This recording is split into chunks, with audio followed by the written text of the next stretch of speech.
Hey everybody, Ryan here at eTrailer. Today on our 2023 Subaru Outback Wagon, we're going to be showing you how to install the Curt trailer wiring. But before we get into that, let's just take a minute, check this out, and make sure it's going to work for you. So whenever you're pulling your trailer around, you're going to want the lights to work on it. That way you're legal for one and safe. To accomplish that, that's where a trailer wiring kit like this one is going to come into play. So in our case, we have it stored inside of the vehicle actually.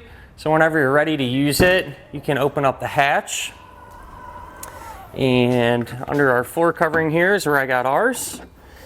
You can drape it over and hook up to your trailer.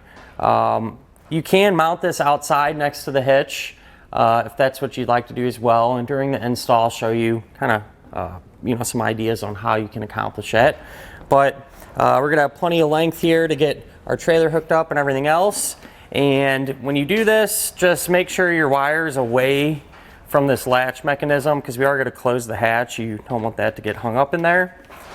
But we'll close this up and we'll be ready to go. And it might seem kind of odd doing that, closing the wiring in the hatch, but there's nothing to worry about. The wiring's designed to be able to do that and you're not going to hurt anything. This is going to have a 4-way flat type connector, so real common for the types of trailers that the Outback will be pulling. You know, you'll get your turn signals, your brake lights, and your running lights.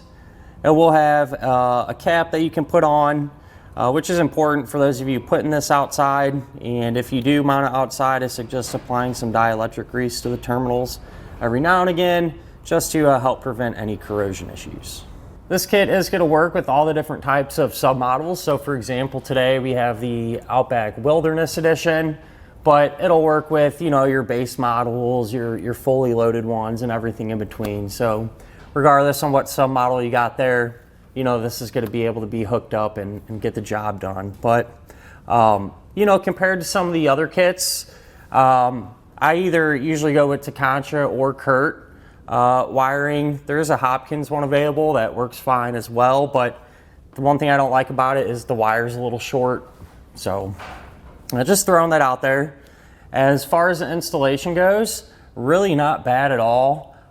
Essentially, you take a floor covering out and we'll pop a little panel off and plug this in, ground it, and that's really all there is to it. So something that you should definitely be able to do, but if you'd like to see how that's done, feel free to hang around. We'll go ahead and hook this up together now.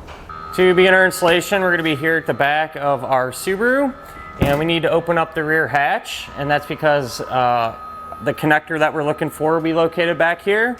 So to make things a little bit easier, we're going to remove our floor covering. So this just lifts right out. You can set that off to the side. And then there's also this little spare tire tool kit. We'll pop that out of the way as well.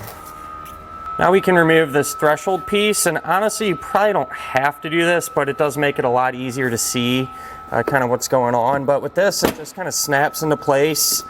This one's coming out pretty easy.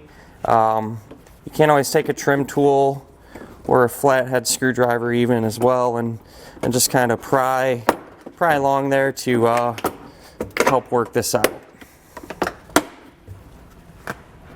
With our plug easily accessible now, we can take our new wiring. We're going to have a couple things we need to do.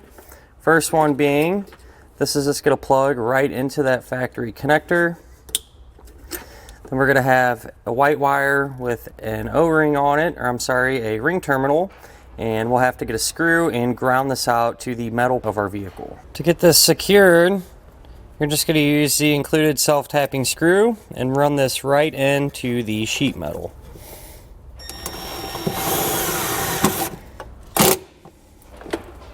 Before we route and secure our wiring, I'm going to take the included fuse, place that into the holder. That way we can test it and make sure everything is working properly first.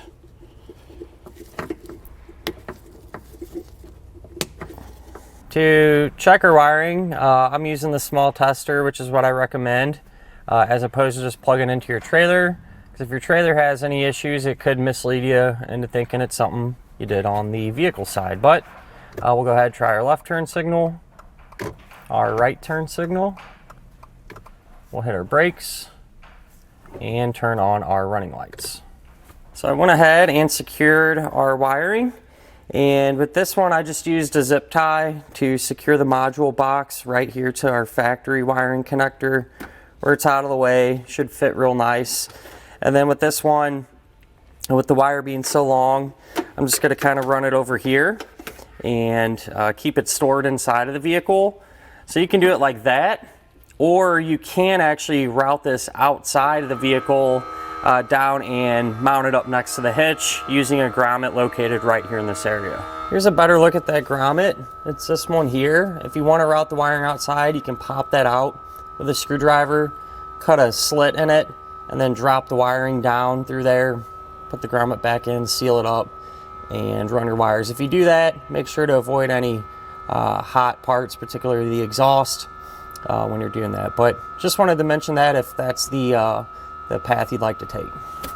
Now all that's left to do is take our threshold and just snap that back into position and put in any of those floor coverings you removed. And that'll finish up our look at and our installation of the Curt trailer wiring on our 2023 Subaru Outback Wagon.